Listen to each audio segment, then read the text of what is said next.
Hello everyone, welcome to our channel. IBSE IO2 question paper 2014 हम लोग cover कर रहे हैं लास्ट 2 लेक्चर से। इसका आज पार्ट 3 है। तो इससे पहले पार्ट 3 इसलिए है क्योंकि इसमें काफ़ी ज़्यादा क्वेश्चन थे। कैलकुलेट किया तो 74 क्वेश्चन थे। तो हमने 25 टारगेट रखा था, तो 25 के दोनों पार्ट बने क्वेश्चन के। आज 24 क्वेश्चन हैं। तो स्टार्ट करते हैं हम लोग ये लास्ट 2014 का part.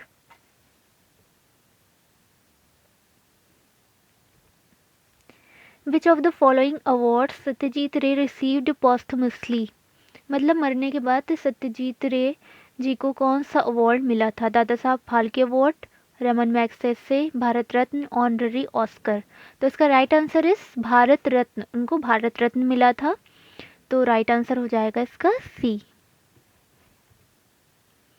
In which individual event the first Olympic medal for independent India was won at Helsinki Olympics? तो इसमें सबसे पहले जो इंडिविजुअल इवेंट हुआ था, जो फर्स्ट ओलंपिक मेडल था इंडिपेंडेंट इंडिया के लिए, उसमें किसमें इंडिया जो है हमारा जीता था? तो इसका right answer is wrestling. Wrestling में से मिला था। और इसमें किसको मिला था? KD जाधव थे एक, तो उनको मिला था, ये रेसलर थे। तो इसका right answer is C, wrestling. Question third है, the Gini coefficient is the measure of rodent population, migration rate of Guinea's nationals, income inequality, ratio of coinage to currency note। देखिए ये इकोनॉमिक्स से related term है, तो इसका ये वाला possibility है, और एक और होता है इकोनॉमिक इनइक्वालिटी। तो उसमें कंफ्यूज मत होइएगा, क्योंकि इकोनॉमिक इनइक्वालिटी जो होती है वो रिलेटेड होती है लॉरेंस कर्व से। लॉरेंस कर्व से निकालते हैं, और इनकम इनइक्वालिटी जो होती है वो गिनी कोफिशिएंट से कैलकुलेट करते हैं। तो इसका राइट आंसर हो जाता है इनकम इनइक्वालिटी। अच्छा, ये गिनी कोफिशिएंट क्या है? गिनी कोफिशिएंट जो होता है ये लॉरेंस कर्व ही पे बेस्ड है पूरा। तो लॉरेंस कर्व अब क्या है? लॉरेंस कर्व जो होता है वो प्रोपोर्शनल होता है, जो टोटल इनकम होती है पॉपुलेशन की उसके प्रोपोर्शनल होता है। तो एक ग्राफ आप लोगों ने देखा होगा, इस तरह से होता है, इस तरह से कर्व बनता है लॉरेंस कर्व। और ये जो लाइन एक होती है, ये होती है लाइन ऑफ इक्वालिटी। और ये इधर एक्स वाई एक्सेस होती है, इस पे लॉरेंस कर्व बनता है। तो ये जो एरिया होता है इसके बीच का, ये होता है हमारा गिनी कोफिशिएंट। ओके, तो इसको जब इकोनॉमिक्स के कोई ये वाला पार्ट हम डिस्कस करेंगे, तब हम इसको अच्छे से एक्सप्लेन करेंगे। अभी ये समझिए, जो लॉरेंस कर्व होता है और ये line equality, line of equality होता है, इसके बीच का जो एरिया होता है ये होता है हमारा गिनी कोफिशिएंट। अच्छा, इसकी वैल्यू जो होती है वो वैरी करती है 0 to 1, और इसकी मैक्सिमम वैल्यू होती है 0.5, यानी कि 0.5 इसकी मैक्सिमम वैल्यू होती है। और ये इसकी रेंज हो गई। और ये क्या मेजर करता है? इनकम इनइक्वालिटी मेजर करता है। चलते हैं, अब इसका right answer is C. Next question है हमारा, which of the following indices is not considered while calculating HDI। देखिए ये क्वेश्चन 2014 में पूछा गया है IB में, और ये UPPCS 2020 जो प्री हुआ था उसमें भी आया था। तो अभी इस बार तो life expectancy, education, housing, income. देखिए अब बात करते हैं HDI क्या है। HDI जो है ये एक इंडेक्स है जो कौन निकालता है? UNDP निकालता है। UNDP क्या है? हमारा यूनाइटेड नेशन डेवलपमेंट प्रोग्राम। तो ये एक इंडेक्स निकालता है कुछ 4 फैक्टर्स जो होते हैं उन पे, लाइफ एक्सपेक्टेंसी पे, एजुकेशन पर, इनकम पर, और एक और है। तो यहाँ पर हाउसिंग जो है ये एक गलत हो जाएगा, राइट आंसर नहीं, क्योंकि कह रहा है कौन सा फैक्टर नहीं कंसीडर किया जाता है, तो हाउसिंग नहीं होता है। देखिए लाइफ एक्सपेक्टेंसी में क्या देखते हैं, ये हेल्थ से रिलेटेड होता है, हेल्थ को लेकर होता है। और एजुकेशन में जो निकालते हैं कि जो एक्सपेक्टेड ईयर्स होते हैं स्कूलिंग के, वो निकालते हैं और उसका मीन निकालते हैं। और इनकम में GN निकालते हैं, ग्रॉस नेशनल इनकम, GNI निकालते हैं। तो ये जो ये सब देखते हुए, कैलकुलेट करते हुए, एक कंट्री वाइज एक लिस्ट रैंकिंग बनाते हैं वो। तो उसमें उसे कहते हैं HDI, ह्यूमन डेवलपमेंट इंडेक्स। तो हमारी इंडिया की इसमें क्या रैंक है इस बार रैंक है इसकी 131, याद रखिएगा, ये पूछ लेते हैं। इंडेक्सेस से तो अब काफ़ी क्वेश्चन आते हैं, हर पेपर में एक होता ही है। नेक्स्ट इसका आंसर हो जाएगा सी। For the financial year 13-14, what percent of total tax receipts of the union government came from income tax collection? देखिए ये तो फिनेंशियल ईयर इस बार 2021 1920 इसका पूछ सकता है। तो ये क्वेश्चन उस टाइम पूछा है जिस टाइम का फिनेंशियल ईयर था, उसके अकॉर्डिंग जिसका राइट आंसर है वो है अराउंड 20%। कितने इनकम टैक्स कलेक्शन से कितने यूनियन गवर्नमेंट को कितना मिलता है? 20%, अराउंड 20% मिलता है। Next is India's industrial GDP growth rate for physical year 13-14 is estimated to be around. ये भी है जीडीपी ग्रोथ रेट। देखिए इकोनॉमिक्स से इस वाले सेक्शन में हमने देखा है, इकोनॉमिक्स से डेटा वाइज काफ़ी क्वेश्चंस आए, सेंसस पे आए, और ये पार्ट 3 है। और वर्ल्ड हिस्ट्री जो है हमारी रिवोल्यूशन टाइम की, उससे क्वेश्चन आए तो इस काफ़ी इंपॉर्टेंट हो जाती है। तो इसका राइट आंसर है 0.35। अब इस टाइम की जीडीपी ग्रोथ रेट के अकॉर्डिंग इस टाइम क्वेश्चन आए तो इस टाइम की देखेंगे, उस टाइम 0.35 रेट राइट आंसर था। As per census 2011 data which is the most populated metro city in India, तो चेन्नई। 2014 में उस टाइम चेन्नई थी, अब शायद मुंबई है, तो एक बार देख लीजिएगा। As per census 2011 data, which among the following states has higher sex ratio than the national average? तो इसका राइट आंसर है त्रिपुरा। देखिए ये फैक्चुअल क्वेश्चन होते हैं, और ये पूरा जो सेंसस 2011 ये पूरा जो एक पूरा डेटा होता है उसको याद करके वो रटना ही होता है कि कौन मैक्सिमम है कौन मिनिमम है। ये क्वेश्चन बनते हैं, हर बार बनते हैं, हर पेपर में बनते हैं, तो इनको रटना ही होता है, simple. Professor Arvind Pangaria was recently appointed as chairman University Grants Commission यानी कि UGC, vice chairman NITI Aayog, economic adviser to the PM, governor RBI. तो देखिए उस टाइम पे ये 2014 का पेपर है, उस टाइम पे ये अपॉइंट किए गए थे वाइस चेयरमैन नीति आयोग के। और अब बात करते हैं कि इस टाइम वाइस चेयरमैन कौन है, अगर इस टाइम आता है तो हमारे वाइस चेयरमैन हैं राजीव कुमार। हमारे वाइस चेयरमैन इस टाइम राजीव कुमार हैं, और ये याद रखिएगा। और ये यूजीसी के चेयरमैन की बात करें तो देखिए इस टाइम डीपी सिंह हैं, डीपी सिंह हैं यूजीसी के चेयरमैन। और फर्स्ट पूछा जा सकता है कि फर्स्ट चेयरमैन कौन थे यूजीसी के, तो वो थे शांति स्वरूप भटनागर, नाम तो इनका सुना ही होगा, तो वो थे। और इकोनॉमिक एडवाइज़र की बात करें, पीएम के इकोनॉमिक एडवाइज़र की, तो वो रिसेंटली अभी अपॉइंट किए गए हैं, अभी मतलब कुछ मंथ पहले, तो विवेक देबरॉय उनका नाम है, विवेक देबरॉय। और गवर्नर आरबीआई की ये तो सबको पता है, 25th गवर्नर है शक्तिकांत दास। तो इसका राइट आंसर हो जाएगा B. Till date, 13 serving heads of state have received Nobel Peace Prize. Only one head of state received it for literature. Who was he? देखिए नोबेल पीस प्राइज़ ये मिला था 13 जो हेड्स ऑफ स्टेट थी उनको। सिर्फ एक स्टेट थी हेड ऑफ स्टेट जिनको लिटरेचर के लिए मिला था, तो वो क्या थी, वो कौन थे? वो थे पीएम, थे यूके के पीएम थे विंस्टन चर्चिल, जिनको मिला था। तो इसको याद रखिएगा। इसका right answer is D. Next question is the Radcliffe line is named after it's architect, sir Cyril Radcliffe. ये तो सबको पता है कि इनके ये एक आर्किटेक्ट है और इनके नाम पे पड़ी थी ये Radcliffe line. It is a boundary demarcation line between, किसके इनके बीच में है ये? Pakistan Afghanistan, India Bhutan, India Pakistan, India Myanmar. तो इंडिया पाकिस्तान के बीच में है ये तो सिंपल सा क्वेश्चन है, right answer is C.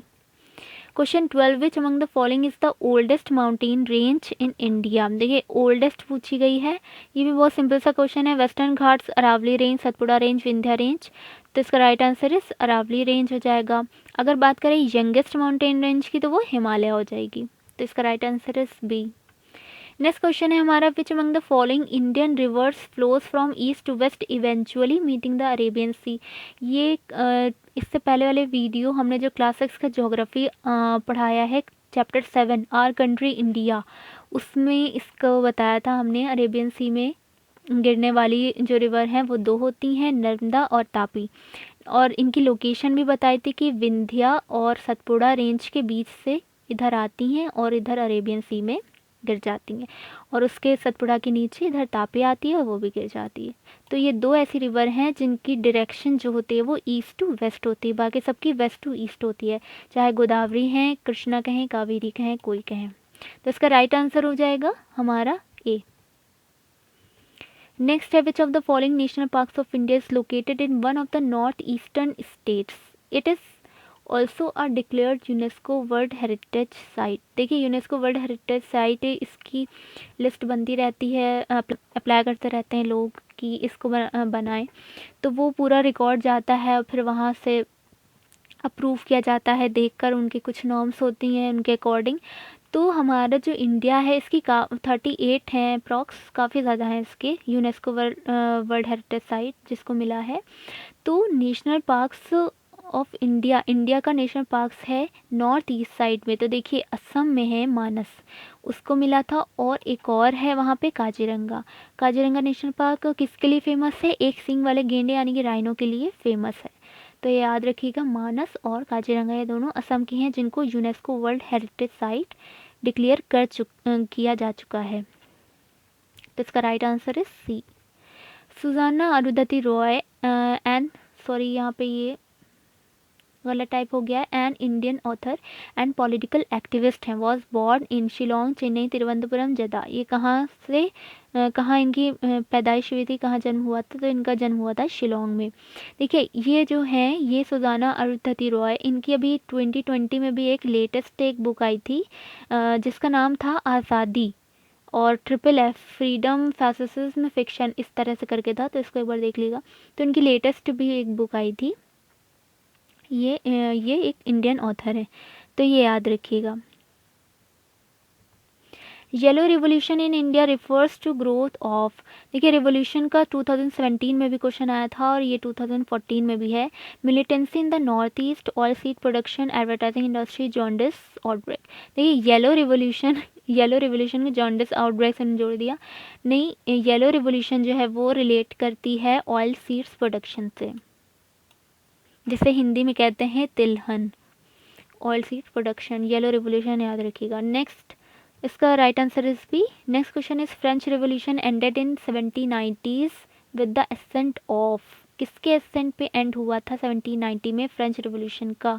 Rousseau, king Louis 16, Napoleon Bonaparte, Robespierre. तो इसका right answer is Napoleon Bonaparte. ये हर कोई जानता होगा कि ये कितनी फेमस पर्सनालिटी हैं। और फ्रेंच रिवॉल्यूशन का एक इम्पॉर्टेंट पॉइंट्स ये है कि यहाँ से इससे हमने क्या लिया है, अपने प्रियम्बल में 3 वर्ड लिए हैं, लिबर्टी, इक्वालिटी और फ्रैटर्निटी, इसको याद रखिएगा। और इस टाइम पे जो वहाँ का एम्परर था वो था किंग लुइस 16, इसको याद रखिएगा। और ये फ्रेंच रिवॉल्यूशन चली है 1789 से चली है और 1799 तक चली है, तो ये याद रखिएगा। Next question is, in which subject did doctor Bhabendra Nath Saikia, famous novelist and film director of Assam, obtain PhD from university of London. इन्होंने कहाँ से, किस सब्जेक्ट में यूनिवर्सिटी ऑफ लंदन से PhD की थी? तो इसका राइट आंसर इज फिजिक्स। इसका right answer is B. Next question is question 19, in his youth Adolf Hitler aspire to be a an. तो ये एडोल्फ जो हिटलर थे ये बचपन में क्या बनना चाहते थे, क्या ख्वाहिश रखते थे बनने की? तो ये पेंटर बनना चाहते थे। इसका right answer is B. Many of famous political leaders had a university degree in law. Which of the following world leaders did not have a degree in law? देखिए बहुत सारे फेमस लीडर की degree जो होती है university degree law में ये लोग करते हैं, तो किसकी नहीं है, कौन से लीडर हैं ऐसे? तो ये इनका नाम आता है जॉन एफ कैनेडी, ये याद रखिएगा। ये कौन थे? ये यूएस प्रेसिडेंट थे। और ये फेमस, मतलब इनका नाम क्यों आया है, फेमस कैसे हुए? तो ये फेमस इसलिए थे क्योंकि ये फर्स्ट रोमन कैथोलिक प्रेसिडेंट थे। ये क्रिश्चियनिटी में एक ब्रांच होती है, कई सारे होते हैं, कैथोलिक होते हैं और भी होते हैं, तो इसलिए ये फेमस थे क्योंकि ये फर्स्ट रोमन कैथोलिक प्रेसिडेंट थे, जॉन एफ कैनेडी। इसका right answer is John F Kennedy. D हो जाता है हमारा। Next question is Ernesto Che Guevara the famous Marxist revolutionary of south America was born इन। देखिए वर्ल्ड हिस्ट्री से काफ़ी ज़्यादा क्वेश्चन आए, जो रिवोल्यूशन से रिलेटेड हैं वो काफ़ी ज़्यादा क्वेश्चन आए हैं। तो इनका पैदाइश कहाँ हुई थी, ये कहाँ इनकी बॉर्न कहाँ हुए थे, तो Argentina, right answer is Argentina. उनकी डेथ कहाँ हुई थी, बोलीविया में हुई थी, तो ये भी याद रखिएगा। तो ये काफ़ी फेमस थे, इसलिए ये क्वेश्चन बना है। Right answer is C. Next है Charlie Hebdo the French historical weekly first appeared in 1970 as a successor to another French magazine that was banned for mocking the death of former French president Charles de Gaulle. What was the name of the banned magazine, उस banned magazine का नाम बताइए जिसमें इन्होंने मॉकिंग की थी इनकी death के बाद। फ्रेंच प्रेसिडेंट जो ये थे, इनकी डेथ के बाद इन्होंने इसमें क्या की थी, इस मैगज़ीन में इनके लिए मॉकिंग की थी, एक मजाक उड़ाया था। तो वो उस उनका नाम बताइए, उस मैगज़ीन का नाम बताइए। तो ये इसका नाम है Harakiri. Right answer is Harakiri. Next question is Vasant Gowarikar, who passed away recently, was a famous personality in which field? Literature, space science, classical music, cinema। तो इसका राइट आंसर है स्पेस साइंस। ये कौन थे वसंत गोवारिकर, ये हमारे इसरो के scientist थे और ये वहाँ पे डायरेक्टर भी थे। Right answer is B. Who is non-member who can participate in the debate of Lok Sabha? Vice President, Chief Justice of India, Attorney General of India, none of the above। तो देखिए जो लोकसभा का member ना होते हुए भी इसमें debate कर सकता है, पार्टिसिपेट कर सकता है इनकी डिबेट में, तो वो कौन होता है, वो होता है अटॉर्नी जनरल ऑफ इंडिया। ये क्या होते हैं, देखिए इनको थोड़ा सा देखते हैं कि ये किस आर्टिकल के अंदर मेंशन किया गया है कॉन्स्टिट्यूशन में। तो 76 आर्टिकल के अंदर इनको इनके बारे में है। और ये हाईएस्ट लॉ ऑफिसर हैं, पूरी कंट्री के हाईएस्ट लॉ ऑफिसर हैं। और इनकी जो एलिजिबिलिटी होती है, जो क्वालिफ़िकेशन होती है, वो सुप्रीम कोर्ट के जज के से सेम होती है, एकदम इक्वल होती है। और इनको प्रेसिडेंट रखता है, अपॉइंट करता है। और इनका टेन्योर भी जो होता है प्रेसिडेंट के प्लेजर पे डिपेंड करता है। जैसे अभी करेंटली हैं के वेणुगोपाल हैं अटॉर्नी जनरल ऑफ इंडिया। तो क्या हुआ था कि इनका टेन्योर ख़त्म हो गया था, लेकिन प्रेसिडेंट के फिर से उनके प्लेजर पे उनको फिर से रखा गया है, उनको रीअपॉइंट कर दिया गया है। तो ये याद रखिएगा कुछ पॉइंट्स। तो इनके जो होते हैं ये किसी भी उसमें बैठ सकते हैं, मीटिंग में, लोकसभा, राज्यसभा, किसी भी पार्लियामेंट में, किसी भी उसमें बैठ सकते हैं और किसी भी हाउस में, और बोलने का भी हक रखते हैं। लेकिन बस वोटिंग में इनका कोई पार्टिसिपेशन नहीं होता है, ये वहाँ पे वोट नहीं कर सकते, बोल सकते हैं और सुन सकते हैं, सब कर सकते हैं, लेकिन वहाँ पर ये वोट नहीं दे सकते हैं। तो ये इनकी लिमिटेशन में आ जाता है। तो ये जो होते हैं ये हाईएस्ट लॉ ऑफिसर होते हैं हमारी कंट्री के। नेक्स्ट इसका राइट आंसर है सी। नेक्स्ट ये ख़त्म हो गए, 24 ही क्वेश्चन थे इसमें पार्ट में। तो ये हमारी 2014 पेपर पूरा आज फिनिश हो गया है, 3 पार्ट में है, 1, 2, 3। तो इसको अच्छे से देख लीजिएगा, काफ़ी जीएस के क्वेश्चन पूछे गए हैं इसमें और काफ़ी ज़्यादा एरिया कवर कर लिया है इन्होंने, काफ़ी ज़्यादा एरिया कवर किया है, मतलब शायद ही कुछ छूटा हो। तो एक बार इसको अच्छे से देख लीजिएगा तीनों वीडियो को, और 2017 का भी देख लीजिएगा। इससे पहले हम इसके बाद हम एक पेपर और लाएंगे, 1-2 पेपर और लाएंगे। उसके बाद हम इससे पूरा कंक्लूड करके एक्सपेक्टेड क्वेश्चंस पे काम करेंगे जो आने वाला, क्योंकि पेपर जल्दी ही होगा, उम्मीद इसी की है। तो इस पे जो एक्सपेक्टेड क्वेश्चन जो बनेंगे उन पे हम वीडियोस बनाएंगे, क्योंकि उनको अच्छे से समझाना भी होगा। वीडियोस बनाएंगे और लर्न करने के लिए लिस्टिंग टाइप के वीडियोस भी देंगे, ताकि वो इजीली लर्न हो जाएं, क्योंकि टाइम काफ़ी कम है।